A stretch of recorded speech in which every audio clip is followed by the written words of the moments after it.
So that's what I mean by Doris, and we got onto this because of Doris. Me talking about Doris didn't grow up yet. So Doris had issues with her father because you remember when she sat down with the psychologist, or she really wasn't a psychologist. Maybe she was, but anyways, that lady that was helping her with the hoarding situation. When she sat down with her, Doris said was talking about her father, and she said one day she woke up and he was gone. So that right then and there let me know that okay, she didn't have a relationship with her father, so she doesn't know what a real man is, a mature man is, and she probably doesn't have any positive images of a mature man. So she's just like all willy-nilly with it, just like a lot of females are when they don't have that strong male figure in their childhood, during their childhood, unless the female focuses on their own evolution and increasing their quality of their mind. Unless they do that sometime within their own life and they realize that they are responsible for their own growth, then they're just going to be willy-nilly just like Doris, or even worse. And there's a lot of women that's like that now to this day, that even up into the 60s. I know who they are even just by observing them. And it's crazy. And it's the same thing with men too, because I had to resolve my mother issue that I had, because my mother was emotionally unavailable during my childhood, so I didn't have that strong, mature, nurturing, motherly energy being put into me for my growth. So I had to go through that, and the result of that, of not having that, that was me running around throughout my 20s. Yep, from like age 20 to like 25, running around with different women and just going with any female that would give me attention. And that's the male aspect of it. This is what happens when you don't have that strong mother figure that gives you that lap time. What I'm gonna call it here, the lap time, that attention, and that growth. So you just running around looking for a female, which that behavior, underlining that behavior is that parental deficiency, and that's going to cause you to run around looking for different females. So that was mine. So once I resolved that, then boom, I just know what females are productive for me and which ones are just a completely waste of time. So for me, my most important thing is just personal development and just keep evolving. And then I just know what to do for now on, and I know how to control myself. So now that that's resolved, it's a lot better. I can relax now. And just because I see a beautiful female does not mean I need to chase after her. That's one thing that men need to know right now. All right, so next, let's see here. You remember that scene where she was sitting down at the table with her sister and her brother? I think her sister, yeah, her sister-in-law is the blonde one, and then you got the guy with the glasses. That's her brother. That's Doris' brother, her blood brother. So they were at the dinner table, and her sister-in-law calls Doris selfish. Now let me tell you this, you guys. Her sister and brother, they already had an agenda before they had dinner with Doris, and I picked that up as soon as they started talking. This is why you guys got to increase your intuition, perception, so you can know what the fuck is going on with people even before they even talk. So I knew that they already had an agenda, and as soon as she called her selfish, I knew that this is a mind game that she's playing. And even family members, you guys, if you haven't realized this, they play mind games, and it's up to you to be hip to these different mind games that people play. When people call you names, a lot of times there's some sort of deficiency within that person who called you a name, and they're projecting their issues onto you. So what's going on with Doris' sister-in-law is she's angry that Doris won't fall through with their plan to sell the house, and they want to sell the house probably because they need or want the money from the house. And Doris is like, no, I want to keep things the way that they are. I'm comfortable, so just leave me the fuck alone.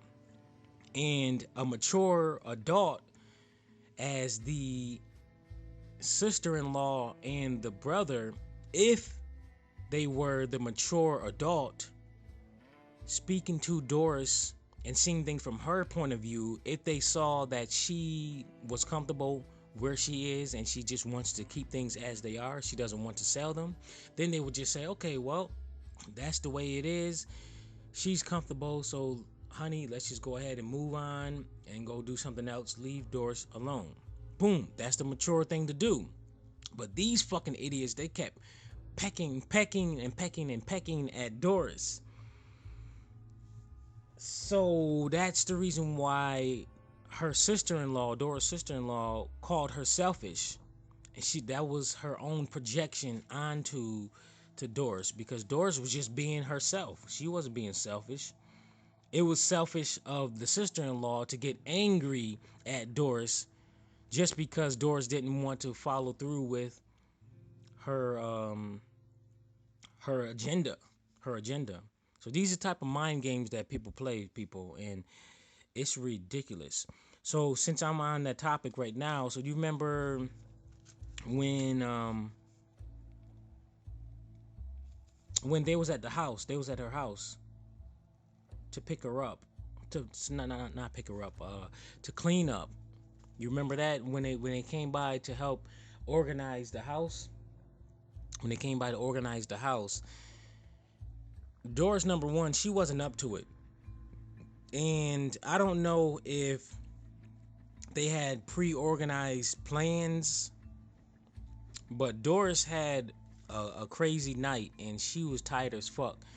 So the movie didn't really show that they had plans or not, but the psychologist, the brother, and the sister-in-law, they all showed up at Doris' door. And then Doris is like, what the fuck? She just opened the door. So right then and there, if I was the psychologist or whatever she is in the movie, I would have said, okay, look, Doris is not really up to it.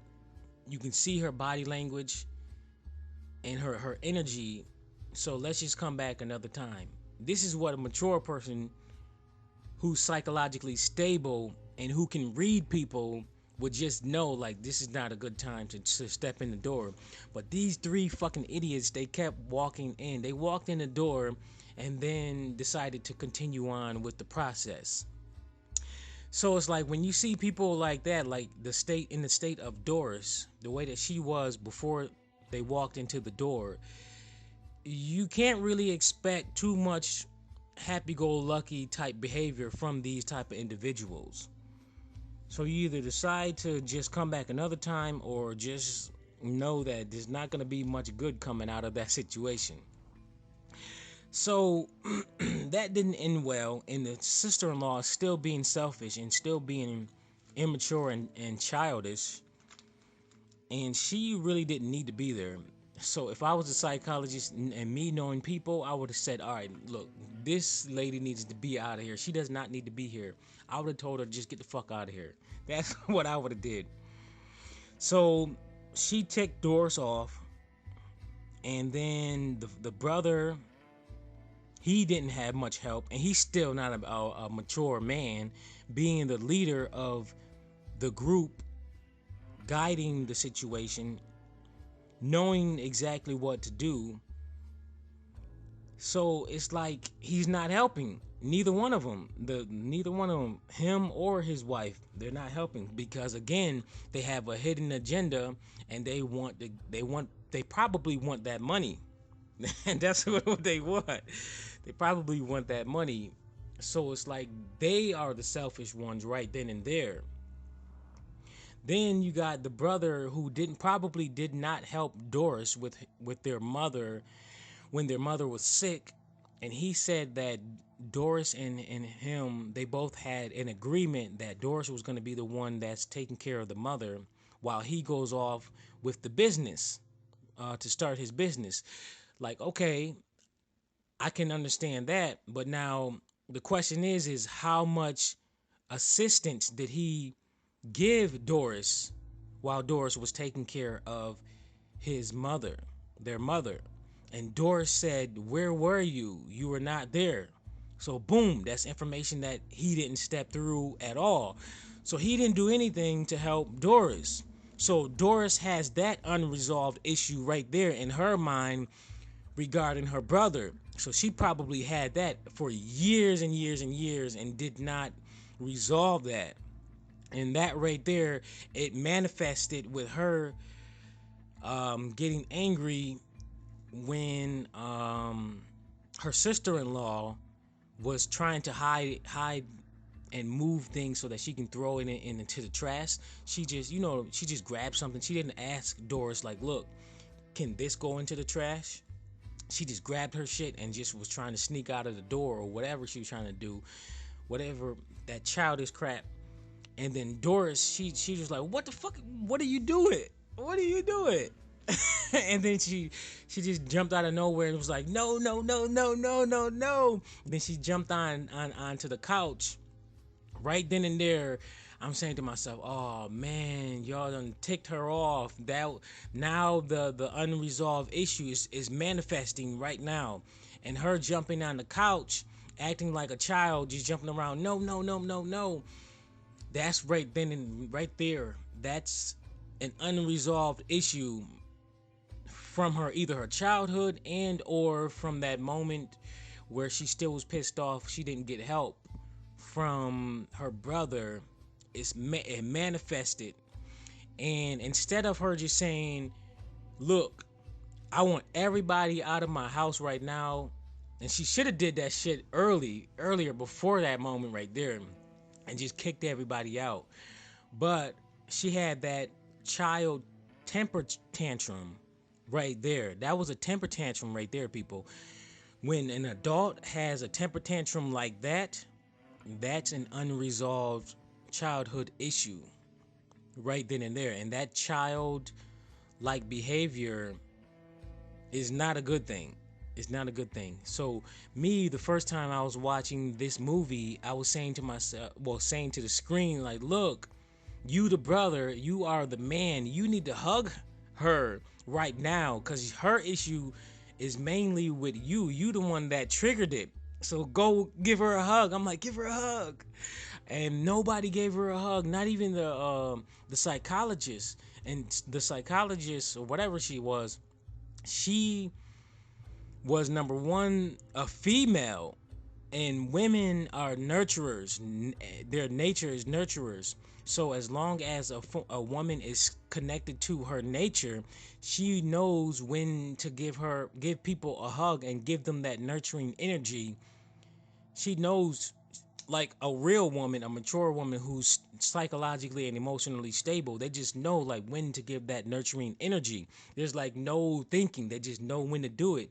And me, I knew that was the perfect time for somebody to just give her a hug and say, I'm sorry. But guess what everybody did? They walked out. The other two females, they walked out. They didn't give her a hug. Neither one of them, especially that fucking sister-in-law. She's the one that needed to give her support to Doris. In my opinion, based on me knowing human relationships and how to resolve issues, she was the number one person that should have gave her hug, if not her brother. She should have been the second option. And then the third option was the psychologist, but the psychologist didn't do it. So they left. And then guess what the fucking brother said? He was like, I'm disappointed in you, Doris. And then this, oh my God, this idiot, he didn't say, look, I'm sorry, Doris.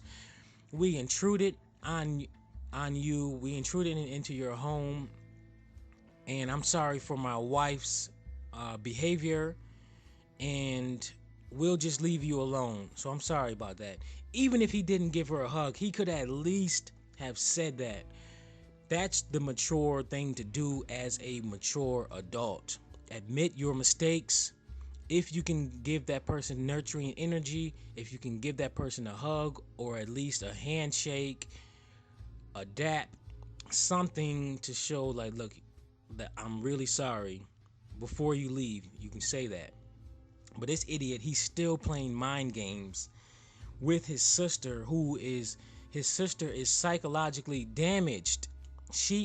Doris is psychologically damaged, and she needs help. She needs to recuperate, repair, regenerate so that she can further evolve.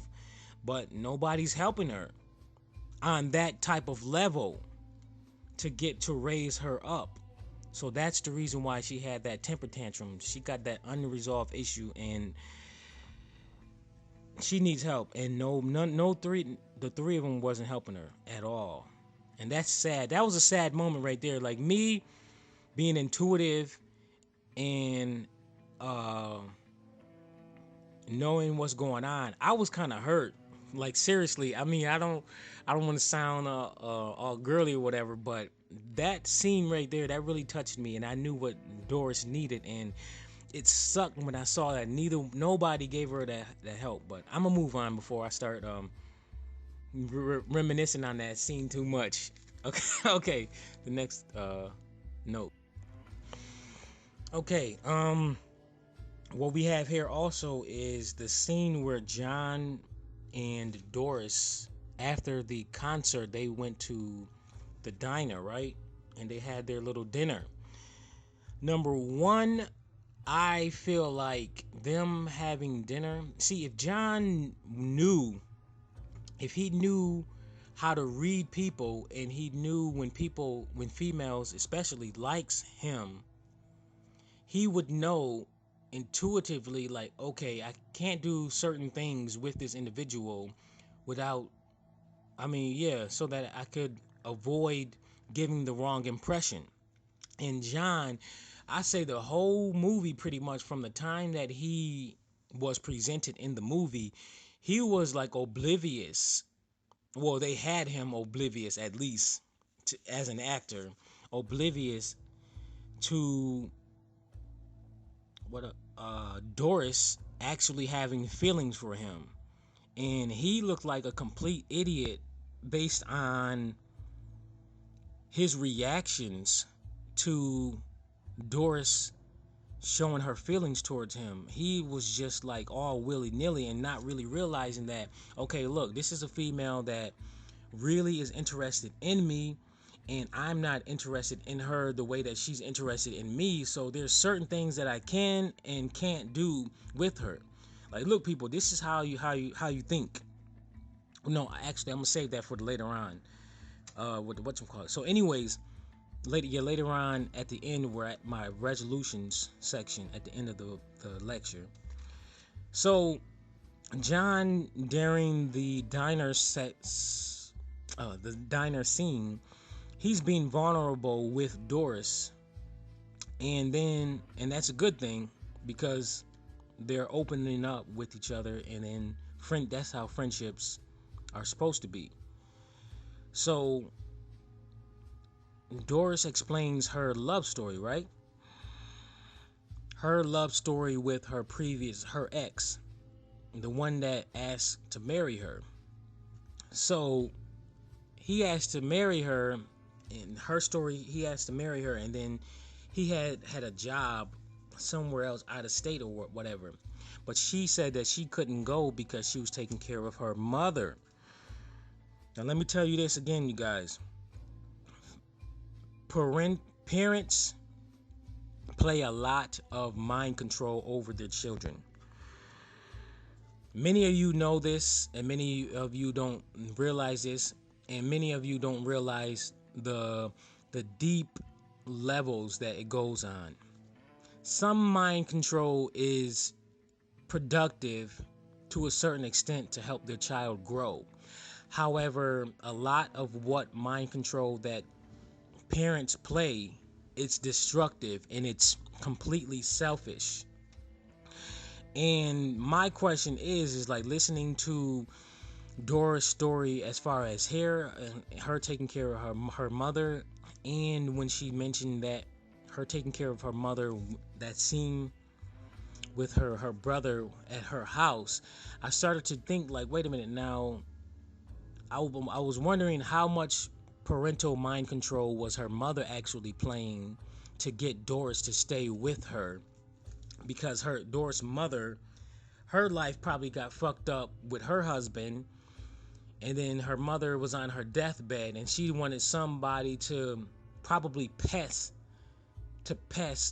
and be their pity pet their pity pet, or the pity mat, because you know those people who want somebody to be there to accept their pity and to have pity for them. I call them their pity mat, where they can just throw all their pity and just step all on them. I feel like Doris probably was her mother's pity mat, and Doris, not being psychologically sound and solid, probably just accepted it. And Doris felt like she had to put her life on hold just to take care of her mother, and her mother probably was fucked up in the head and probably just deserved to be in a nursing home based on her psychological issues. I don't know. They don't really show what's going on, and they don't give the information for us to really decide like what was going on. But I have an intuitive feeling that Doris probably just put herself on hold, her life on hold, when she could have left with her ex-husband and probably had a fulfilling relationship and a fulfilling life, but she decided to stay with her mother. But we don't have enough information to know like what really went on. So I feel like that was her moment where she can really live her life, but she chose to put that on hold. So that was fucked up, and that probably was a result of parental mind control. I have a feeling that was possible. So the other thing I'm gonna say is, I want to mention here is my third will premise. Bringing on a third will during a date, if it's not considered a date, and if people have feelings toward each other, two individuals have feelings toward each other, but they don't want to consider something as a date, or even especially if one has strong feelings toward another, as in this situation with John. If this fucking idiot knew that she had feeling towards him, then he should go with my third will premise. Let me explain my third will premise. Third will premise. A third person brought along with two or more other people. Wait a minute. Hold on. Let me see if I wrote this correctly. Yeah.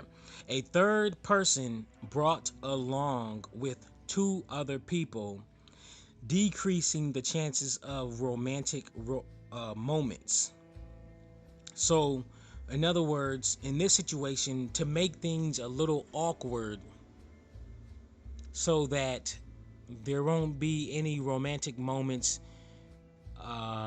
going on between John and Doris, if they had a third wheel, which is a third person, it would have been less likely for either of them to have a romantic moment. And then it would be obvious that this is not a date. And the thing for the third wheel, they have to be that chaperone. They have to be the mature person to know when to keep the individuals separate, and the things that they can and shouldn't do. So overall, be like a guidance. So it's like, for me, if I knew that there was two individuals that just wanted to hang out at a dinner, at a diner or whatever, I'm gonna put myself in this situation. Okay, look, if I knew what the fuck was going on with John and Doris as in this movie, if say this was real, if I was a coworker, or if I was Doris' friend or John friend, I would want to be the third wheel and I would want to help chaperone them too. No, not as them needing chaperones as far as adults. Yes, they can make their own decisions. However, to be the third wheel, to give them advice on what to do and what not to do. Because John didn't know what the fuck was going on. I would have been like, look, John, let me be the third wheel because Doris, she really likes you, and I don't know if you really realize this or not, but taking her on to this going on dinner with her is not a good idea because she's gonna take it the wrong way. She doesn't know what to do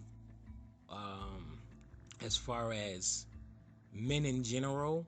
So you need to have a third wheel. Let me be the third wheel to make things a little awkward so that she won't come on to you in the wrong ways. And then I'll give you some advice on how to respond to certain things that she says if you need help. That's the third wheel premise. That's my third wheel premise. And I gotta slow down right here, people. I gotta take a deep breath because I'm like really, really excited. That's the reason for this speaking fast and stuttering. But before this recording, I didn't do my meditation to calm my energy down. But I have a lot of energy. So if you know that you have an individual who really has a liking for you, but you don't have that feelings for the other person, it's not as strong, but at the same time you want to hang out with that person, I recommend going with my third wheel premise, having a third person on board, making things a little bit more of a off balance. That's the reason it's called third wheel. Going with that so that you're less likely to have those romantic moments, and then try your best to avoid having one-on-one moments if possible with the other individual who has that strong feelings for you, or you having that strong feelings for the other person, so that you can avoid having those potential romantic moments. Get it? If you got any questions, just send me the emails or comments in the comment section. Do that. Okay. All right. So now, do you remember at the end of their dinner when John and Doris were leaving each other, they had a quick little chat before she gave him that quick little kiss. Now, at the end of that dinner, while they were outside, that was the perfect time for John to go ahead and set his terms and conditions regarding their friendship. Because when you're dealing with people, especially modern day people of this society, what you have to do is you have to state your claim on what you are looking for in a relationship or whatever it is. You have to bring things to the forefront.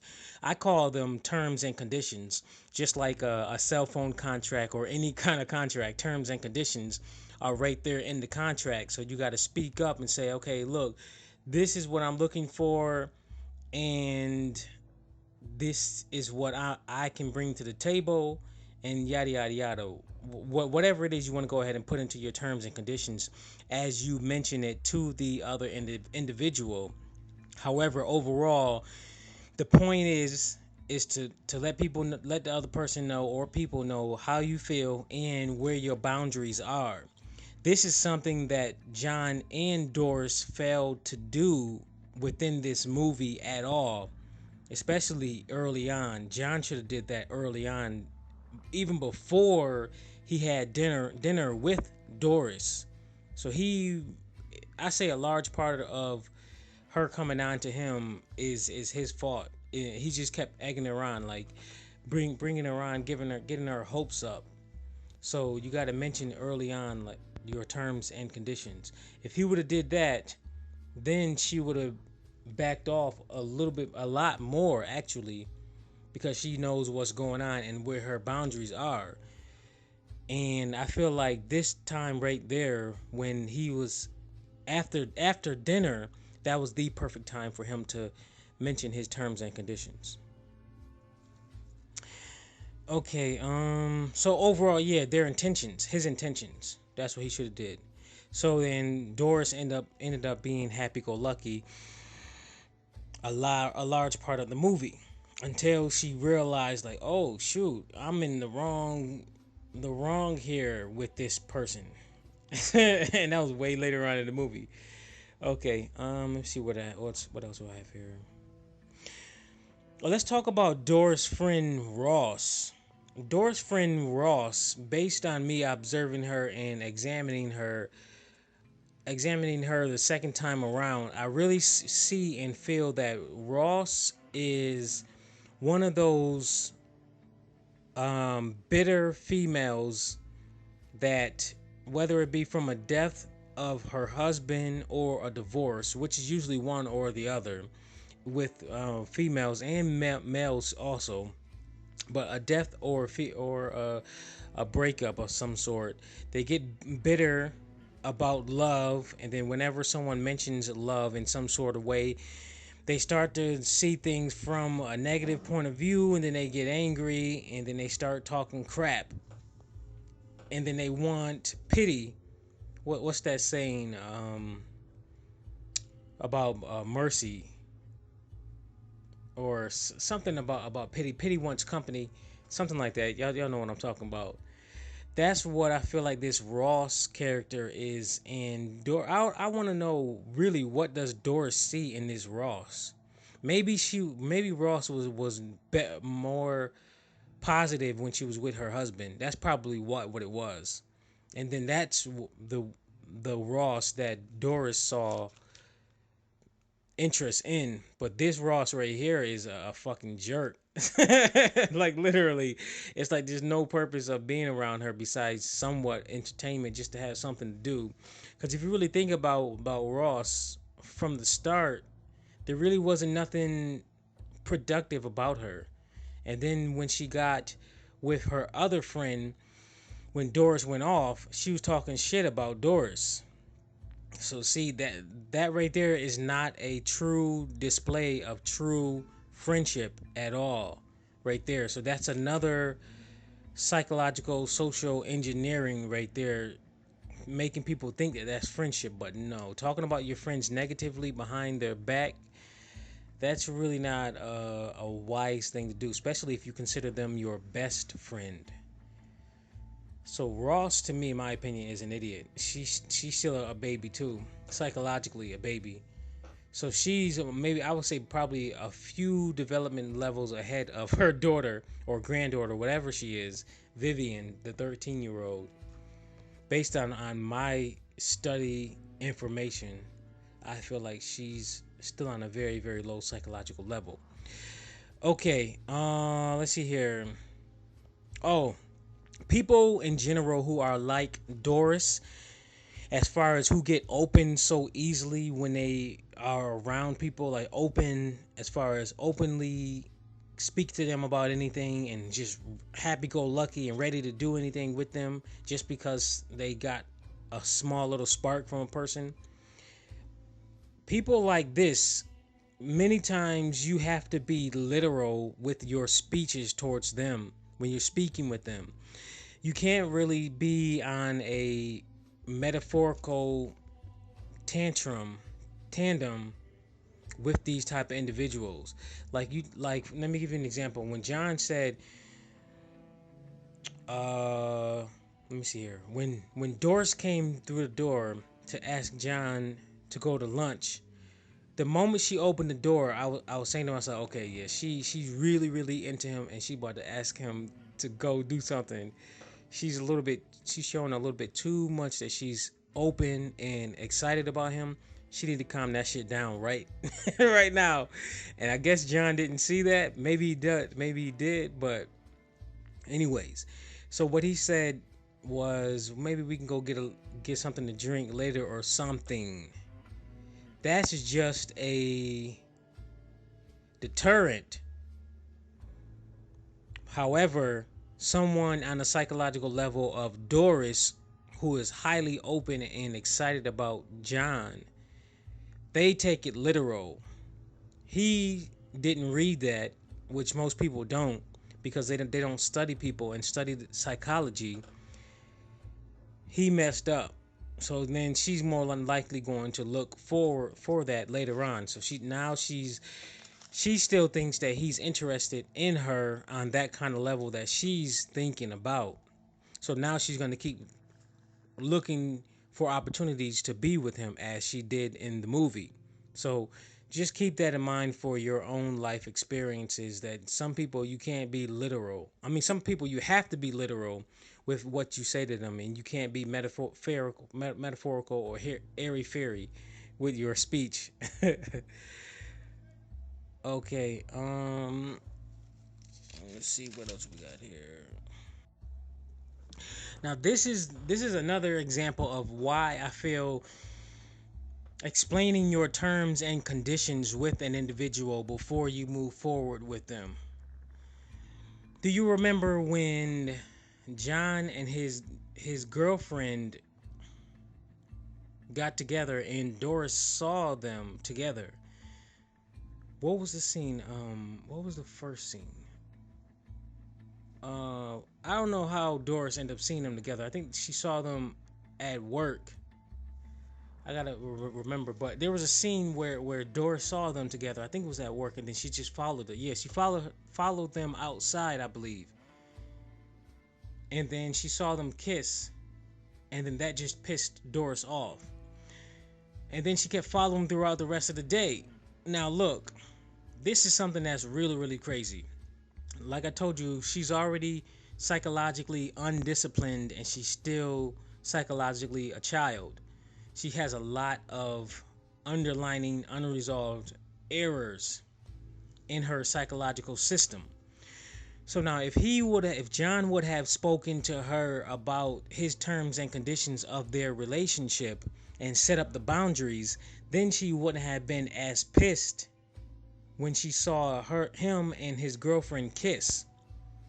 And no, I didn't mean to rhyme, but I just happened to do it. Sometimes I do that. Okay, but he didn't do that. He didn't disclose his terms and conditions. So now she's still thinking that he's interested in her.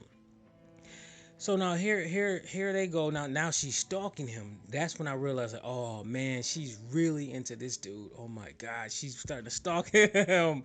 Like, no, you don't want to do that. I was like, no, don't do that. And she kept doing it, and she did. It looked like the whole day. I was like, no, and I put down my head and just started shaking my head. Now let me see what I was gonna say. So now she's jealous of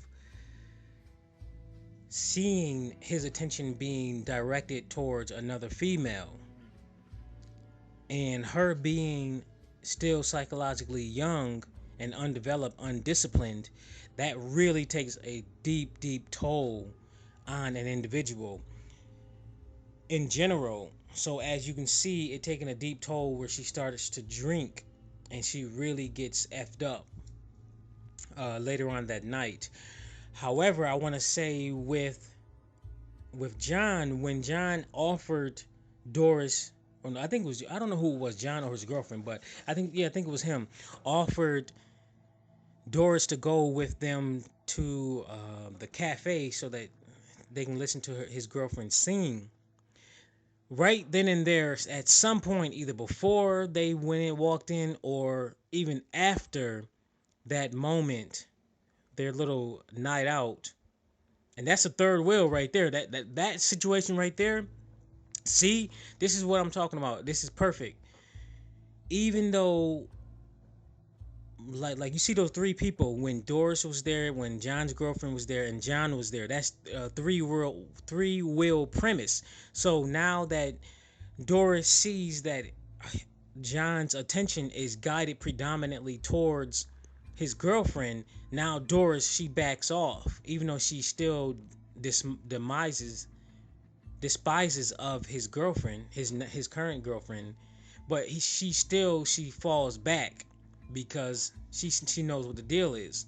Now just imagine if both of the females liked John, but there always being a third person there everywhere they went and everything that they did. It would always be um it would always be an oddball situation, just keeping things off balance just a little bit.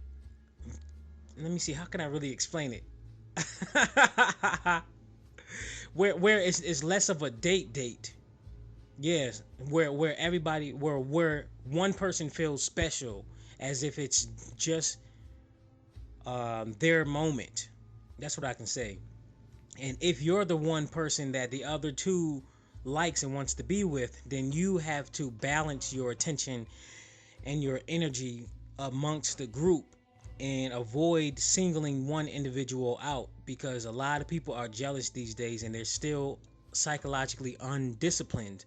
So you have to keep in mind that jealousy is a possibility that'll pop up in their minds and then manifest throughout their behavior. So you got to balance it out. See, this is what I'm talking about, doing deep studying and analyzing of human relationships. It goes into the psyche, the psychology. This is what I'm talking about. This is the type of stuff that I sit down and think about and learn on my own. This did not come from books at all. So this is what I'm talking about. Why you got to study this type of stuff so that you can know ahead of time how to do this. All right, now onto the Facebook post. That was really fucked up, but she was already fucked up in the head from even before she was with John. Then she met him. She still was fucked up in the head as far as Doris. Then she was drinking, and that fucked her up even more. So then she ended up making a fucked up move. So she was just, man, all over the place. And she was really devastated when she found out that John had another female that was interested, that he was interested in. So that's where psychological development, strong development as far as maturity would come into play if she was on that type of development level. Because right when she saw John kissing her, the girlfriend, that's when she should have realized, like, oh, okay, well, he found somebody else. There was no 100% certainty that he wanted to be with me, so it's like there's no need to get angry at that. Just let him do what he got to do. I have to go on with my life and just do what I have to do. And then if Doris really was mature and she felt it was necessary to speak to John about their situation, then go ahead and do that. Get the clarity from John. That right there, overall, that's the biggest thing I got to say, is both individuals needed clarity about their relationship. John apparently did not feel that he needed clarity to make things known with Doris. But Doris, if I was in their vicinity and I knew what was going on, I would find some kind of way and tell them, like, both of you need to clarify what you guys want, because Doris is like really into you, John, and you clearly are not into her. So you got to let her know what's going on. First, you got to fucking realize that she is obsessed with you. Then you got to speak to her about what you want and how you want the situation to be. So maturity, that's where maturity really comes into play, when times of distress and when you're unsuccessful at something, you'll just automatically know what to do. But the undisciplined and the immature people, they go all out. They go on rants. They might start drinking. They might want to fight a person that they projected, that they feel did them wrong, when in actuality the other person probably wasn't even aware of the situation, but the person that was immature took it the wrong way. And that's how it happens a lot with a lot of people. Like me studying this and observing this up close throughout real life, I'm like, wow, people have some really, really serious psychological issues that they gotta fix. So that's my situation, my explanation of where maturity would come into play if Doris was actually mature. Okay, so now Thanksgiving party. This is a big example of why it is good to disclose your terms and conditions before you move into a relationship with an individual. Now, look, you know how, like, even when they were walking together, Doris and John were walking together, and he had his bike, and you remember that time where it was right after he broke up with his girlfriend. And then he asked Doris, is she interested in trying out a younger man or something like that, dating a younger man? Right then and there, because John doesn't know that this Doris is obsessed with him, that gave her the wrong idea as far as she assumed that he meant her. But if he was aware that she really likes him and he's been giving her all of these signs and he's been hanging out with her a little bit too much in a more romantic way, he didn't realize what he said. Because for me, if I was John, I would have mentioned, like, hey, I got somebody else that you might be interested in, or who might be interested in you. Are you interested in trying to date a younger man? Boom. Then she would have realized, like, oh, okay, he's not talking about him, John. So, okay, well, I'll figure this out. So I don't have to worry. So it's not him. So boom, he just disclosed uh indirectly that it wasn't him that he's talking about. You see what I'm saying here? That's what he should have did, but again, his consciousness is not as high as it needed to be. And this is where psychological development comes into play, personal development, so that it's about consciousness. When you're dealing with relationships, the higher your consciousness is, and the higher your development level is, and the higher your maturity level is, the more successful you are at becoming aware at what's truly going on behind the scenes of people's behaviors, and how strongly you will be able to express yourself to the other individuals that's within your relationship. However, most Americans, based on my own investigation of what's going on with human relationships, most Americans fail to do their personal development, and most American parents fail to actually develop their child to be a mature adult psychologically. They're focusing on material things. Oh, you got to go to school to get this job, which is aka be a slave. Get this job, you get your house, you create a family, you have your car, you have money, and then you just bullshit for the rest of your life. And that's pretty much how parents raise their children. And it's like, it's really fucked up, because there's nothing that they focus on as far as psychological development. That is the current parental process of what's going on in American society, at least for right now. They fail to do psychological development and zone in on minute details of a variety of things, and just think ahead of as many moments that their child would be in where they need development on. So relationships is another thing that I would teach my child if I did have children. Teach them how to treat people, like the ins and outs, because I know a lot of the ins and outs, so I can pass it on to my child if I did have one. However, most Americans, they don't know much about human relationships, and they don't know how to really treat people, like the ins and outs of it. And on top of that is they don't resolve their uh, childhood issues. So it's like, if a person still has those childhood issues that has to be resolved, then there's only so much growth that they could um, go forward, progress into, and also pass on their training onto somebody else because they still fucked up in the head.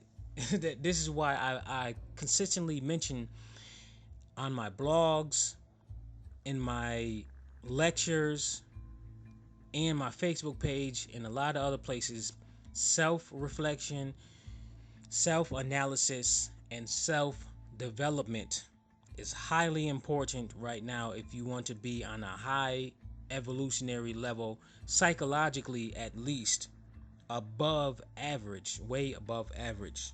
That's very, very important. So what I'm saying here is when John and Doris were walking together and John had his bike to his right, that was another opportunity for him to mention his terms and conditions to Doris, but he still failed to do it. So now they're at the party. Doris goes ahead and she has her drinks, and now this is when she expresses herself to John about her feelings. So she needed a little alcohol inside of her in order to express her feelings. This is another indication of an individual being psychologically undisciplined and undeveloped. Because if you are a psychologically solid individual, mature individual, and disciplined, you would be able to express yourself without any form of substance, unnatural substance, whether it be natural or unnatural substance. You would just know how to say it. So she needed that she needed that alcohol in her system in order to express her feelings. But at least she was able to speak about that. And then because she was so drunk, she didn't realize that that was not a good time to mention that Facebook post that she did on John's page. That was not a good time at all. And I put my head down like, no. She should have did that right when he had the bike in his hands and they were walking. That was the fucking time for her to say something, because then he wouldn't have been as angry with her. But we don't know how much time went after that moment all the way up to the Thanksgiving party. So we don't know the time period in between that. It could have been a week, it could have been 2 or 3 weeks, it could have been a month. We don't know. The movie didn't tell us the time periods that went on between that. So it's just, the longer you wait to admit something to someone, the more it festers up. Things get worse. And then the other person or other people are like, why the fuck you didn't tell me this a while ago? See, they get pissed off, just like John did. So that's what happens when people don't know what the fuck they're doing in relationships. And that's one of the top reasons why I avoid having relationships with most people until I analyze each individual before I move into a relationship with them, so that I know that, okay, this person has at least the basics, so I can work with this. But most people, they don't even have the basics of what's needed in relationships. So that's the reason why they fuck up in their relationships. So for me, after studying this for many years, I'm like, oh my God, it's best to just stay out of relationships with most people. Just do that, and only take a select few to be in a relationship with, who know what they're doing and who know how to perceive other people's feelings and know how to compensate whenever necessary to accommodate with the other person's feelings and stuff like that. So that's what I have to say regarding that. Oh, the other thing that I have to say is John's response to Doris after her admitting her feelings towards him and admitting that she was the one who made that Facebook post. To me, that was a very immature response to Doris. And it was selfish too, This is how I feel that it's immature and selfish. Because number one, if he was intuitive and he was alert to Doris' psychological development level, her current one that was in the movie, he would realize that any major negative outbreak toward her, because she is very immature and she's sensitive and psychologically weak, she's gonna just shatter as she did. And then number two is selfish because he was only looking at things from his point of view because of what happened with his girlfriend. And that was it. He didn't try to look at it from Doris' point of view, because I would have been like, wait a minute, hold on. Can you explain to me like your whole situation? Like, why did you do that and what was going on? Please explain that to me. And I'm going to sit down here. I'm going to let you speak and then I'll speak after that. Now, that would have been the mature thing to do as a mature individual. But guess what he did as an immature individual? And this movie is showing more immaturity. Remember, social engineering is what goes on in the majority of these movies, if not all of them. The movies, the TV shows, and even the news programs is social engineering to get you to think on a low, almost animalistic level, to get individuals of the society to behave that way. So he went on a rant and was like, oh my god, and blah blah blah blah, and he was like, no, and then he just walked out, and then he sat down, and then I don't think he even said sorry that night or the time after that. Let me see here. Nope. If you think about it, they had that daydream scene where he said he was sorry, but it wasn't an actual scene, so that did not count. So that whole time, I don't think this dude even realized what he did the whole time. He was all of those times that he was spending with Doris, giving her the wrong ideas. He didn't admit that, and he didn't say sorry to that, and he didn't even say sorry to her with his reaction to her. So she just drew back because she was still undeveloped, undisciplined. She drew back and she was just hurt. And that moment right there, that was another moment where I was hurt for her. I really, really was, because I knew how she would react to that, and I knew that that was a wrong thing for him to do, and I knew that she was about to go withdraw into herself and just cry. And I was like, oh man, shoot. And she didn't have nobody to give her a hug. Ross, at least, I would say Ross at least does give her some kind of comfort. Give Doris some kind of comfort. That is where I can see it. Yeah, yes, Doris, because Doris needs at least one individual in her corner like that. And all of the individuals who still haven't been developed to a high, strong, solid level psychologically, they need at least one or more people in their corner to console them. And Doris is one of those individuals. Even at that age, she should be psychologically sound. However, you got to consider that we're living in American society, and American society is not conducive to raising people up psychologically, emotionally, physically, and spiritually. If American society was to do that, then there wouldn't be any major control over the people of its society, if you think about it. So I'm just saying, those immature people who haven't grown up yet psychologically, they do need someone in their life who's strong psychologically.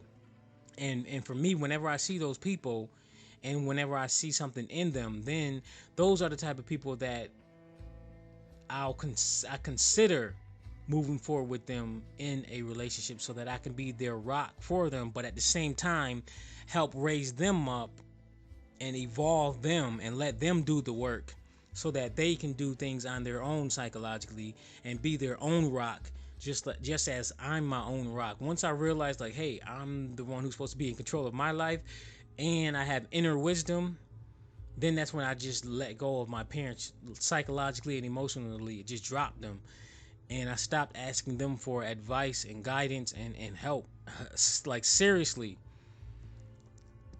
And it's so much better now because there's like no need to worry about anything because all the information is inside of me, and whatever I don't know, I just go ahead and just study it, just like I did with this human relationships.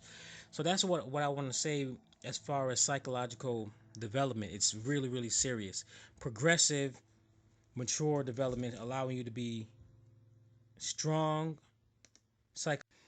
All right, so we are at the end of the lecture, and now this is a new part of the lecture that I'm adding titled resolutions.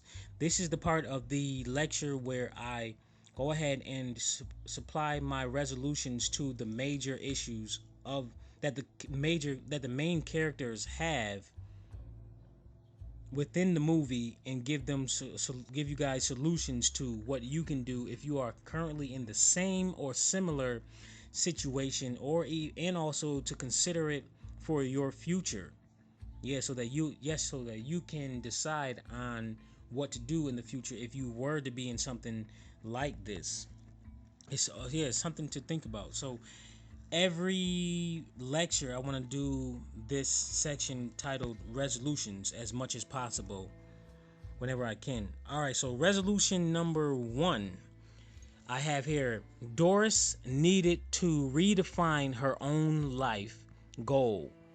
Also find a hobby. If you think about it, when she was with her mother, we don't have much information about where was her life at that time when she was helping her mother because her mother was sick. If you think about it, we don't know if Doris was in school. We don't even know her age. What was her age when she had to take care of her mother? She could have been 14 years of age. She could have been 20. She could have been 25. So we don't know what the fuck was going on. There's a lot of information that was missing in this movie. And this movie was kind of fucked up. It really wasn't an interesting movie in my opinion, but I just focused on the relationship part. That's the part that I wanted to break down and analyze so that I can bring forth to people some relationship information. But other than that, it was a corny movie. So she needed to find out what she wanted to do with her life and really create the individual that she wanted to be. And if you think about it, Doris really didn't have an identity where she said, this is me and this is it, and I'm confident and I'm ready for the world. She didn't have that type of energy about her at all. She was just one of those type of individuals who were just floating with the wind, and who got caught up in the romance propaganda. And there's a lot of people. There's men too, but I say on average, females are more susceptible to the romance propaganda than males, because there's very few males who's into that romance stuff. Very few, unless they want to get the cake from a female. The cake meaning the booty, the booty, and the other part of the female. So I'll just leave that. So that was the first thing, and then the other thing is she needs to find a hobby. She needs to find a hobby. Having a hobby, people, allows you to have something to focus on whenever you have available time. A hobby, even as exercising, going for a walk, reading, knitting, playing basketball, something like that. If you have a hobby, that gives you something extra to do. Her hobby, she made John her hobby. If you think about it, John was her hobby, and that's something that you don't want to do, because that's when you become codependent on an individual. And codependency, if left fully unchecked, that is a very immature behavior, and it shows undiscipline, psychological undiscipline. So that's that. Number 2, I have John needs to learn how to recognize as early as possible whenever any female is interested in him in any way. That is a big note that people need to recognize, especially if you are an individual that is likable by most people. You have to learn to recognize when a person is interested in you, and then you have to learn to recognize how and what way are they interested in you, because every individual gives off a certain energy, and that energy signature, you can learn how to identify that energy signature, and that energy signature provides you the person's intentions. See, this is what I mean by the advanced information that I was talking about in my last lecture, The Choice. By me, I have a lot of advanced human relationship information that I can give off, but I mean, it's only for certain people. So I'm giving you guys the basics for right now because it's free. That advanced stuff, I got to figure out how and when to give it out to people. But that's the energy signal of that helps you, energy signature that radiates off of a person, that tells you their hidden intentions.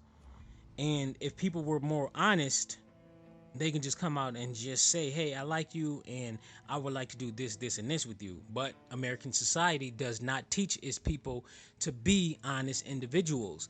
It teaches people to be dishonest and deceitful throughout its propagandas, its social engineering, the TV shows, the movies, the music, especially the music. They're talking about deceit and cheating and all of that stuff. So it's really ridiculous.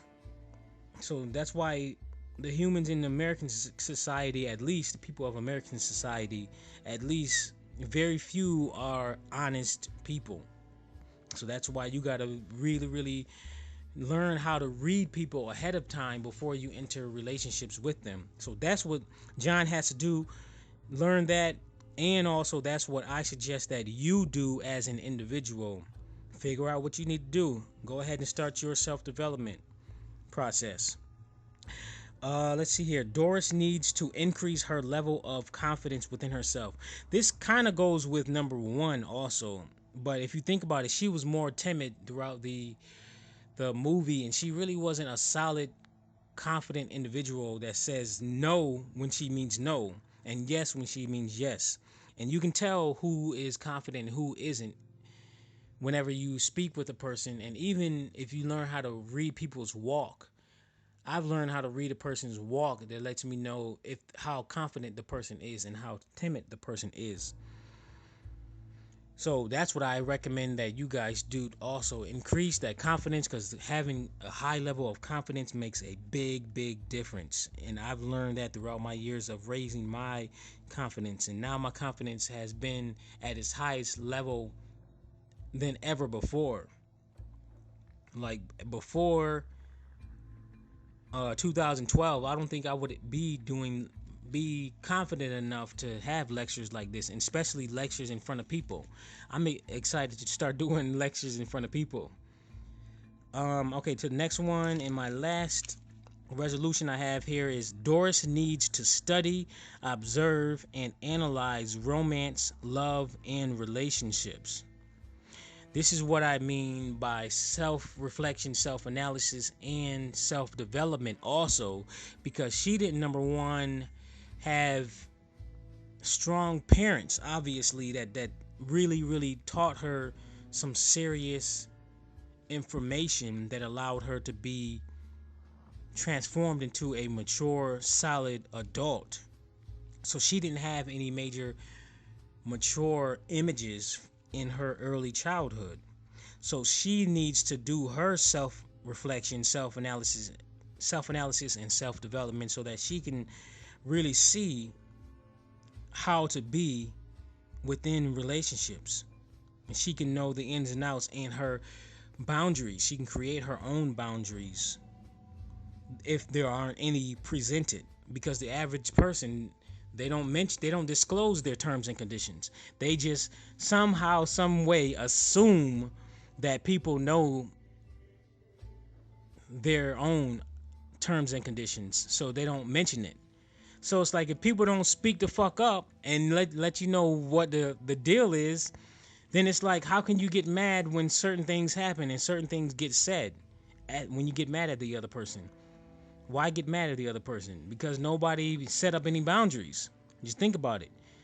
So one important thing I want to mention is make sure you mention your terms and conditions as early as possible when you're speaking with an individual before you enter any kind of relationship, and also situation where they want help or need help, or you want help from them. You got to let them know ahead of time, because these people these days, you have to be literal. There are a lot of stupid, a lot of dumb people. And as I study more and I raise my consciousness level, raise my intelligence level, I see how dumb people are now. And that's the social engineering that's going on. So you got to figure out what's the social engineering. Go find a book on social engineering. It was the one that I read. I still didn't get the name of the author, but it was a black and blue book, and I think there was a skull on top of it, either a skull or some kind of X-ray, X-ray image on it. I got to get that person's name. That's the book that I read too. So find out social engineering, study that also. And so you can see what's going on with these TV shows, the media in general, and you can get out of that social engineering. So you can social engineer yourself. That's what people need to do, is focus on social engineering themselves so that they can have control over their own behavior. All right, so that's that. I want to say thank you very much for listening this long and getting this far. And I hope that this information is very useful for you.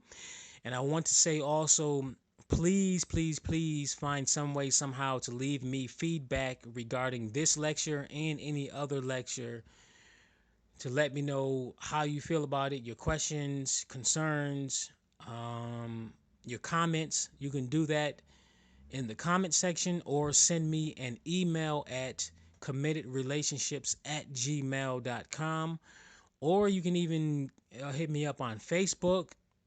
You can also check out my Facebook Committed Relationship group. Check that out also. That all the information will be in the description. Thank you, and until next time.